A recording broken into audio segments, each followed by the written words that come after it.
many years, the FBI has sought and received valuable assistance from the American people.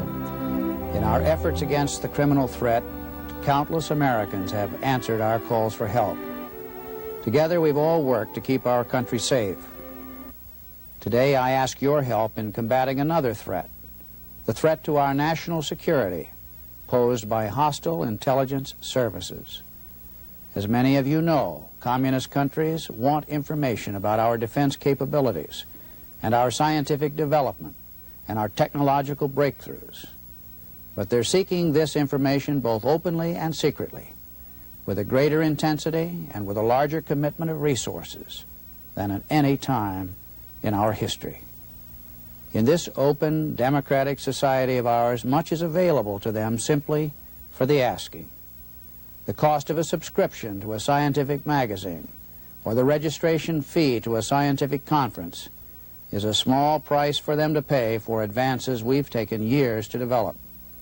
Much of this information, though useful to our foes, may be legitimately and legally obtained under our law. But our concern is the more sinister and clandestine activity of hostile intelligence officers.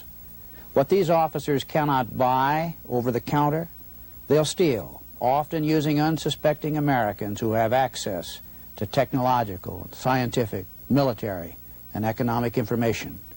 These officers are often able to steal our secrets by persistently contacting and methodically recruiting our fellow citizens to work for them. For various reasons, some Americans willingly assist these hostile intelligence officers, while other citizens give away secrets without realizing it. Foreign counterintelligence is a top priority of the FBI. To monitor, to counter, and to block the clandestine activities of hostile intelligence services is at the heart of our mission.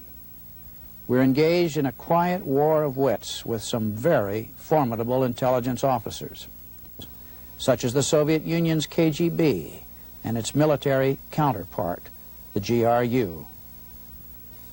To carry out intelligence tasks in the United States, hostile intelligence operatives hide behind legitimate professional cover roles.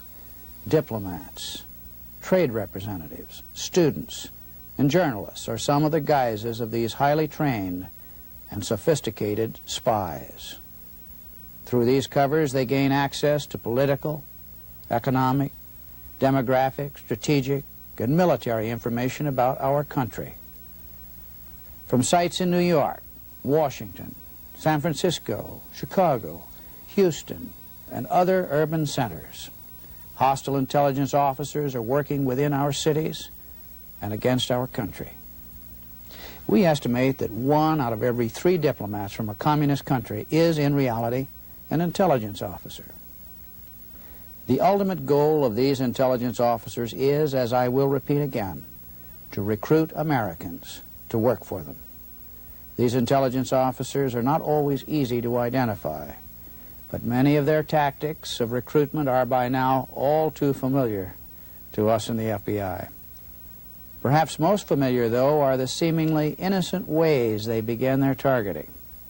In deceptively idle conversations with Americans from all walks of life, hostile intelligence officers are carefully evaluating the strengths and weaknesses of their American contacts. They may then try to exploit weaknesses like taking advantage of a certain character flaw, or pressing a financial need or a psychological dependence of some kind.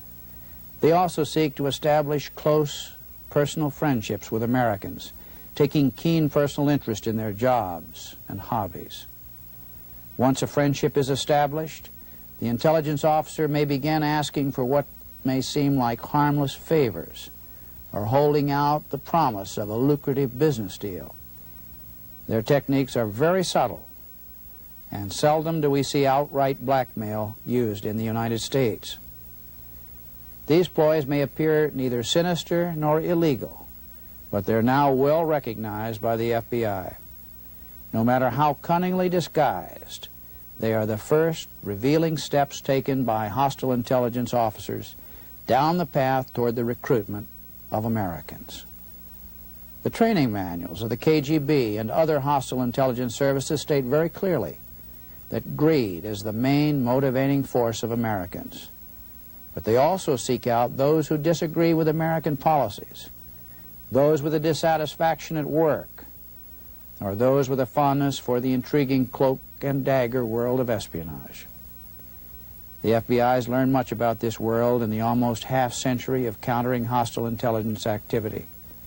The one thing we have learned most, certainly over the years, is that we cannot successfully combat the menace threatening our country without your cooperation. For this reason, the FBI has a vital need to know about your contacts with representatives from communist countries. Letting us know about seemingly innocuous or confidential meetings can assist the FBI in evaluating the missions of these foreign representatives. With your help, we can determine which of these representatives are intelligence officers and monitor more closely their activities. The help of American citizens is important to all FBI undertakings, and certainly in the counterintelligence arena. We cannot succeed without your assistance.